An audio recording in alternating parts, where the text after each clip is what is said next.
My narcissistic ex-boyfriend poisoned me over a LinkedIn bio, but he accidentally gave me a golden ticket to Harvard. Basically, my high school rival was a guy named Nathan. He and I were super similar. We were co-presidents of the same clubs, had similar academic portfolios, had done research papers together, and we spent a lot of time together. So despite being known as academic enemies, Nathan and I were actually in a relationship for 2 years of high school. Now those were years that I really valued and enjoyed. Nathan took pretty much all my firsts. But, once the time for college applications rolled around, Nathan dumped me, saying that he needed to focus if he wanted to get into Harvard and he couldn't be distracted with me. This made me upset for a number of reasons, mainly because he called our 2-year relationship a distraction, but also because Harvard was also my dream school, and I didn't appreciate the way Nathan just assumed he would get in over me, even though he would be the final reason I hacked my brain and managed to get in. And so, just like that, our academic rivalry was back and we each had something to prove. But I never could have prepared myself for the lengths Nathan would go to, just to beat me. Everything went downhill at this debate competition, a 4-day international conference in DC that we had been preparing for all year. This was the final big competition before college applications were due and our final chance to prove that we belonged at an Ivy League school. Everyone was tense, not just me and Nathan, and everyone wanted to win. But wanting to win will never excuse what Nathan did, even though I'm incredibly grateful for it, because his stupidity changed my life drastically for the better. It first started on the train to DC when Nathan changed seats so that we would be next to each other. It was a little awkward, but I thought that this was just Nathan's way of trying to apologize for all the unpleasant tension between us. So I let my guard down and didn't think anything suspicious of it. For the remainder of the trip, Nathan tried acting like my friend. That train ride, he treated me like he used to. We spent time studying together, laughed over some inside jokes, and we even practiced our speeches in front of each other. I started to think this competition would be good for us, to make him realize that we shouldn't lose our friendship over just school, and dare I say give our relationship another shot. By the end of the train ride, things almost felt normal, and it felt natural when Nathan showed up to my hotel room the next morning with a cup of coffee for me. Him getting me breakfast while I was running late really felt like progress, especially since that was something we used to do for each other when we were still together. It even made me start daydreaming about even being in a relationship with him again. All felt right in the world. That was until I noticed something had changed in me.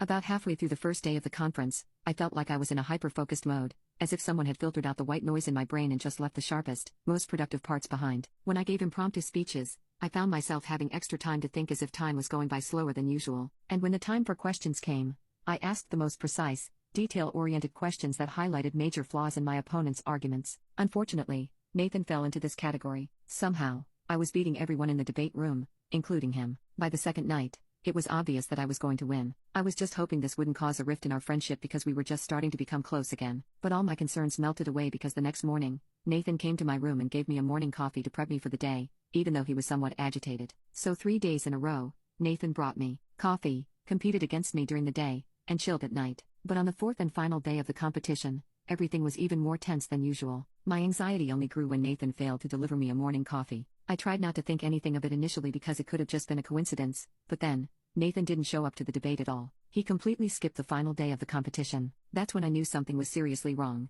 I ran to his hotel room the second the committee session ended. After banging on his door for 5 minutes straight, he finally let me in, but the moment I stepped inside, Nathan exploded at me, asking how it was possible for me to be performing so well. I was going to make some lighthearted joke because I genuinely had no idea how I managed to improve so much in just 4 days. Everything that happened during this conference put all my other work these past 4 years to shame, which was saying a lot since my senior year was the best I had ever performed. But I never got a word out, because Nathan immediately went on a chauvinistic, narcissistic tangent and revealed something truly insane. He had been trying to sabotage me from the very first day. Apparently he felt that this competition was the perfect thing to round out his application, and he really wanted it on his LinkedIn biography so he could call himself an international debate champion, and so he had played dirty to try to win. What I thought was old friends catching up over a cup of coffee was actually Nathan giving me laced coffee to make me lose the competition. At least that's what he thought. Nathan told me that he had tried to intentionally buy me coffee with psychedelics and legal psilocybin alternatives in it, hoping that it would make me loopy, distracted, and confused. But I knew the coffee he had given me was the opposite of psychedelic. If anything,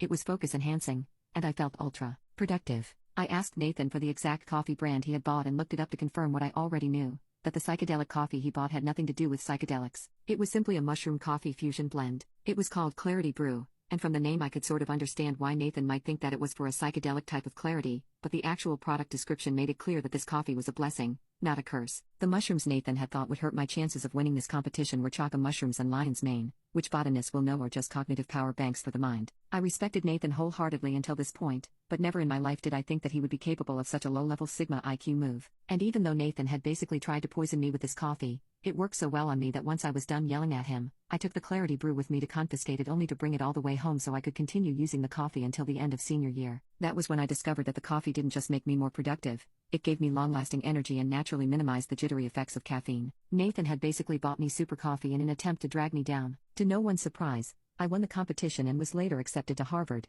Nathan was not. We still text sometimes, and he's apologized a lot for what he did. I've even started connecting him to a few people at Harvard to help him out with some research opportunities because I just want to be the bigger person here. Hopefully one day, he'll be the same way. Edit. Okay, wait. Thanks so much for all the comments. I think you guys are right about him just using me for networking. I've decided to block Nathan and cut contact with him permanently, because you're right. He lost the privilege of being my friend the day he tried to drug me. Though yes, I still do take Clarity brew.